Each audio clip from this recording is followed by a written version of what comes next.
السلام علیکم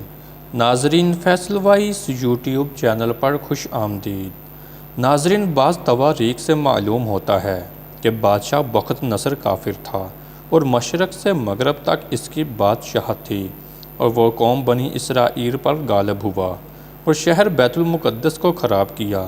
اور بہت کچھ توڑ ڈالا، اور بنی اسرائیل کو اس نے کافی تعداد میں مقید کیا۔ جب اللہ تعالیٰ نے حضرت عزیر علیہ السلام کو ان کی طرف مبعوث فرمایا تو وہ کافی مدت کے بعد اس شہر کی طرف گئے، تو انہوں نے وہاں جا کر اس شہر کو خراب و ویران دیکھا، بہت تعجب و تأسف کیا، اور پھر یہ دیکھ کر اللہ تعالیٰ یہ شہر پھر کیوں کر آباد کرے گا، یہ بات وہ اپنے دل میں کہہ رہے تھے کہ اتنے میں اللہ کے حکم سے وہیں ان کی جان قبض ہوئی۔ پھر 100 برس بعد اللہ تعالیٰ نے ان کو زندہ کیا اور پھر انہوں نے اس شہر کو آباد دیکھا۔ چنانچہ اللہ تعالیٰ ارشاد فرماتا ہے،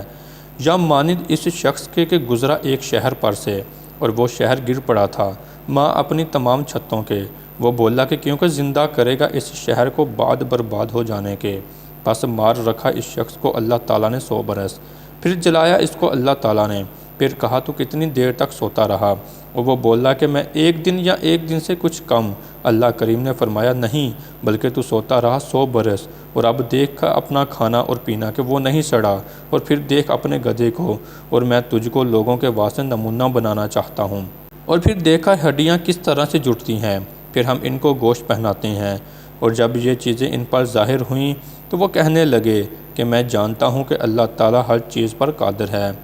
ناظرین، ایک تفسیر میں یوں لکھا ہے کہ بخت نصر ایک بادشاہ کافر تھا، وہ قوم بنی اسرائیل پر غالب آ گیا اور اس نے شہر بیت المقدس کو خراب کر دیا اور تمام لوگوں کو قیدی بنا کر پکڑ لیا۔ اس کے بعد حضرت عزیر علیہ السلام کو اللہ تعالیٰ نے ان کی طرف مبعوث فرمایا اور باغرض تبلیغ اس شہر بیت المقدس سے گزرے تو اس کو دیکھا تو اتنا خوبصورت شہر کہ جس کے اس بری طرح خراب برباد کیا گیا ہے، یہ کیوں کر آباد ہوگا۔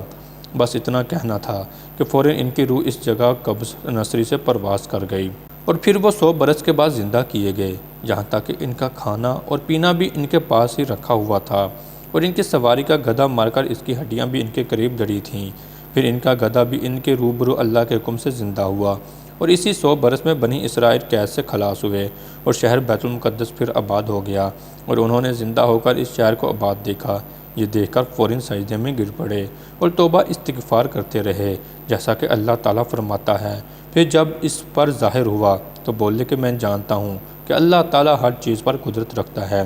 اور جو چاہتا ہے سو کرتا ہے، اس کے کام کو کوئی بھی روکنے والا نہیں۔